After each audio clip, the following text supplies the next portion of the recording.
Hi, welcome to Revenue Marketing Television, the CMO Insights series. I'm your host, Jeff Pedowitz, President and CEO of the Pedowitz Group. And today, as our guest, we have Christopher Tarantino, who is, hey Chris, he is founder and CEO of Epicenter Media and Training. So Chris, welcome to the show. Thanks for having me, Jeff. I'm really excited to be here, excited to talk about all things marketing and executive leadership. Yeah, me too. And I really fascinated with your business. So tell the audience a little bit more about what you do, what you focus on, and what was your inspiration for starting it.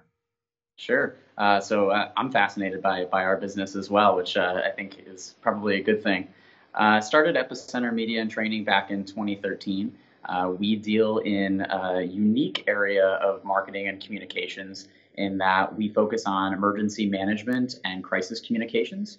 So I got my start in the emergency response world about 14 years ago or so, working in emergency medical services, then got involved into the fire service, hazardous materials, you name it. I've probably been involved in it and handed a hat or helmet or vest that I've had to put on. And basically what I was doing at the same time that I was investing in my emergency response career, I was working in marketing for Dale Carnegie Training. And what I wanted to do was combine those two worlds. So executive leadership, communications, marketing methodology. And my goal there was to help emergency management, government, and other communicators do a better job both before and after emergencies and crises. So that's where Epicenter was born.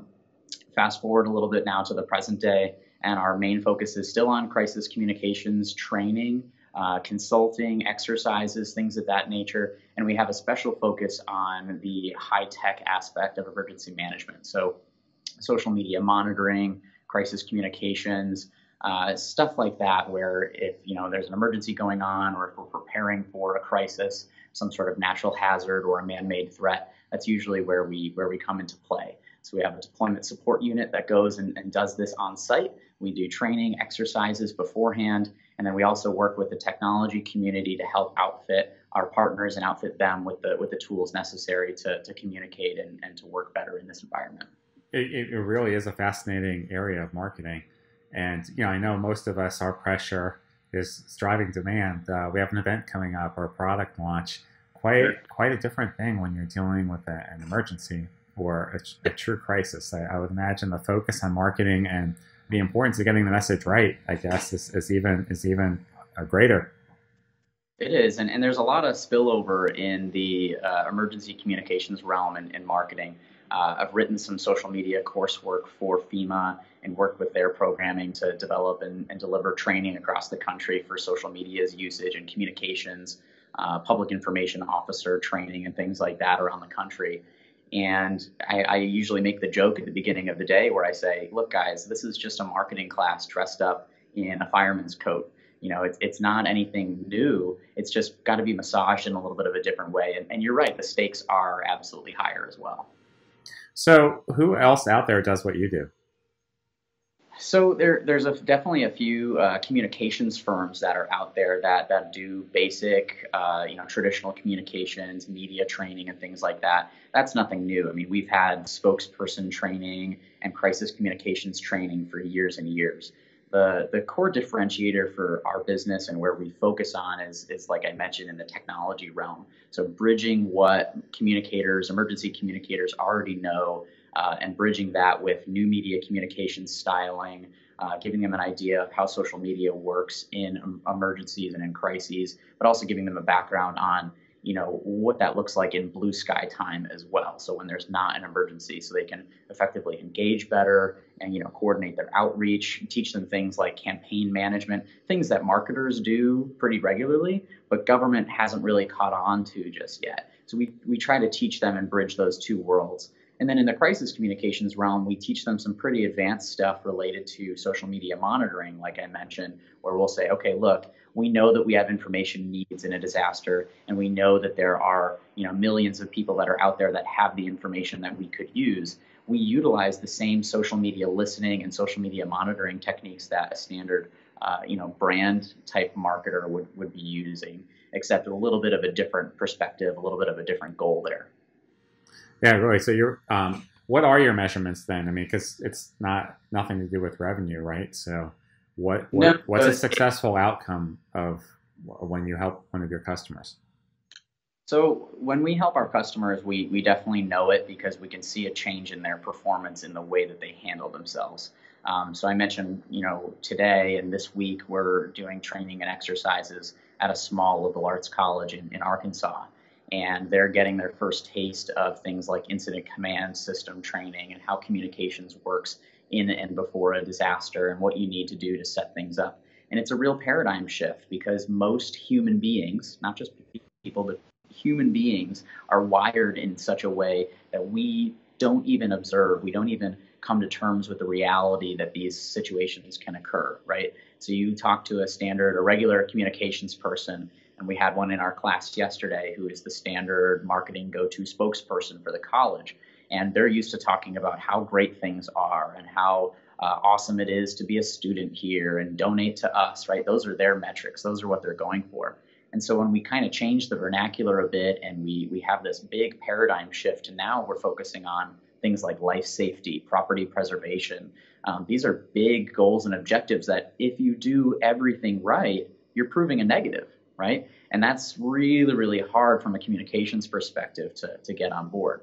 The other thing that we talk about in the communications realm is understanding the metrics that are important. I'd much rather have a Facebook post or a Twitter a tweet to go through and have really deep engagement and have lots of questions and lots of comments and have people talking about it and preparing each other than I would have a huge reach on a blue sky time. In an emergency, when seconds count, I'd much rather have a large reach with almost no engagement because I'd rather get all those eyeballs on that message because there's an operational imperative to do so. So that the challenge is figuring out and knowing what your expectations are and building your communications environment to suit that. Really, really quite a different perspective on marketing and its importance. So, how many people are on your team?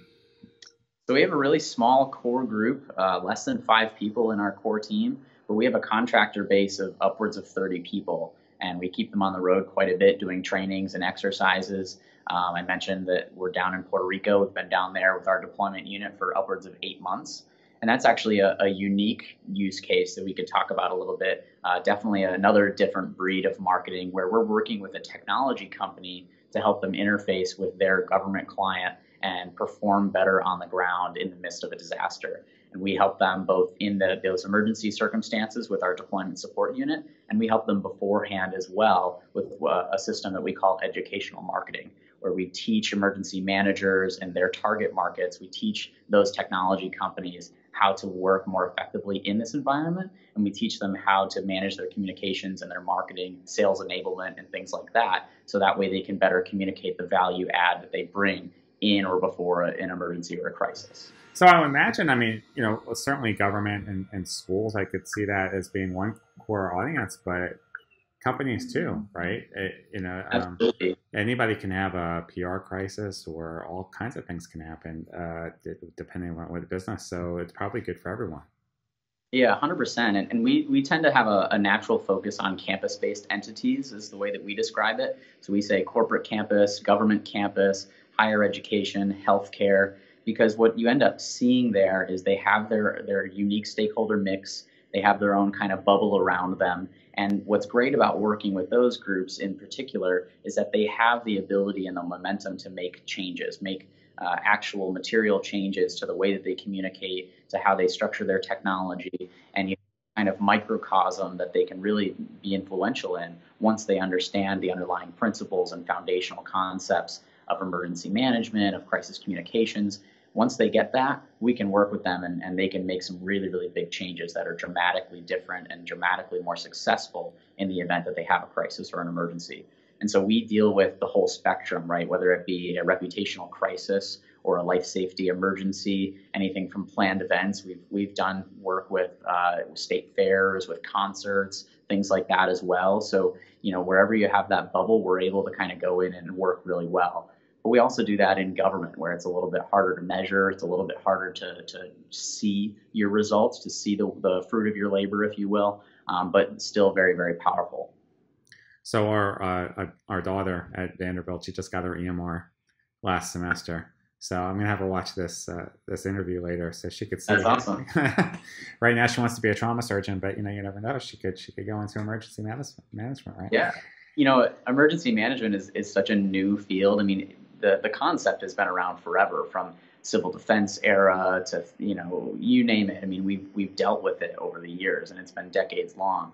But as a profession and as a legitimate field of work, it's much more recent. It's much more, it's much newer than I think people realize. And so there's a lot of growth potential there to communicate better and to jump on new trends and to understand newer or different concepts and learn from other industries and other areas of business or whatever.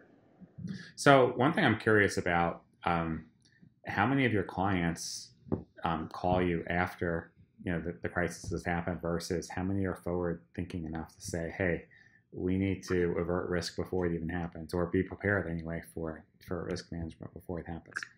I'll be generous and I'll say it's about a 50-50 split. It can't be 50-50 though. It's not, is it? It's not exactly 50-50, but it's not as much reactive as you might think. The term crisis and what people define as a crisis or an emergency or the level of perception that they have of risk is different depending on what their circumstances are, right? So they might avoid a major crisis. They won't be in the news. There wasn't an actual problem, but some administrator or some chief executive says, whoa, that could have been really bad. So at the face level, at the surface level, that looks like they're being proactive, when in reality, they just kind of got lucky. So that's why I would give it that answer. I'd say there's a lot of that. There's definitely some institutions that are just absolutely proactive, and that's who they are. And those clients are much easier to work with than the alternative, which is man, we had this really bad thing happen. We fired a bunch of people. Morale is down. We don't know what our next move is. And then they call us, and that's a much harder client to work with because now they've already messed up. The stakes are that much higher. There's apprehension there. I'd much rather have an energized group that's accepting of small failures and be able to change their approach to things incrementally than that scenario. Yeah, fascinating in a lot of ways. So tell us a little bit about the tools of the trade. What systems do you use? What processes? How do you get it done? Sure. And when you ask that, I'll ask for some clarification. Do you mean internally? How's the sausage made, or what tools do we recommend? Maybe both, I guess. How are you doing it? Since you are a small firm, so you probably have to do a lot of guerrilla type of marketing yourself, I would imagine. And then what kind of systems are you recommending to your customers? Yeah, so we take an educational marketing approach. So we really do kind of follow what we preach. And so with the educational or inbound marketing approach, we tend to think content is king. We follow the mantra that we have to educate our consumer before they're comfortable buying from us and get them to understand both their level of risk, that's a sales process, as well as their appetite for change. So we are constantly selling, in a comfortable and in a consultative way to get that behavior change. Because that's really all sales is, right? Is getting someone to agree with you and getting them to change their behavior or open their pocketbook or whatever. We use the spin selling methodology quite a bit in our world because we want people to understand the implications of their current actions, their current trajectory, or their current level of inaction, which is usually what we experience a lot of times. So we follow that spin selling methodology and that inbound methodology to get people to better understand. And we use those same processes to help our clients connect better. So I'll use one client as an example. They're a multi-million-dollar company, international organization that deals with imagery in emergencies, and they do disaster assessments and they do mapping and all kinds of stuff like that, right? And so what they had was this product that worked really well for assessments and for mapping professionals, but they knew that it could work well for public safety professionals as well. But if you go to a traditional marketing firm with a public safety product and you try to market it the exact same way that you market, whatever, insert a widget here, you're probably not going to be very successful. The market that we deal with, emergency managers, are inherently skeptical. They're inherently kind of risk averse. I mean, by definition, they need to be risk averse, which means that they're usually slower to adopt change. If you look at that diffusion of innovation curve that we talk about a lot in marketing, they tend to be more so on the late adopter or laggard side just by necessity, and because a lot of the objections that they get are, well, what if it breaks? I don't want to adopt this piece of technology because, well, what if the internet's down? What if I don't have power? What if? And if you don't educate them on, say, the security of your platform, or you don't educate them on the utility or the backup procedures that you have in place, if you don't educate them and get their objections out up front, you're probably going to lose them really, really quickly. The other thing is, because they are so invested in the emergency management community, they have a language all of their own. And so we've had lots of clients come to us on the emergency management technology side that have hired other marketing firms. And the marketing firms try to sell their wares or whatever, their software, their hardware, just like they would any other SaaS approach. And it just doesn't work, right? The model just doesn't match up, and you're obviously seen as an outsider by your prospect. Once that happens, you're out. Like, there is no coming back from that. And so we try to educate them on how to break through that process and educate and be a valuable resource throughout that whole continuum. Well, fascinating field. Really love learning more about it today. Thank you so much for being on the program. And Yeah, of course. And I guess I hope that all your clients don't have crises. And, we hope that too. We hope that we'll be there if they do, but we don't hope for it for anybody. Absolutely. Well, hey, thanks again. Got some great lessons today on emergency management marketing and how to market in a crisis from Christopher Tarantino. So thank you, Chris. Thanks for having me. Appreciate it. You bet.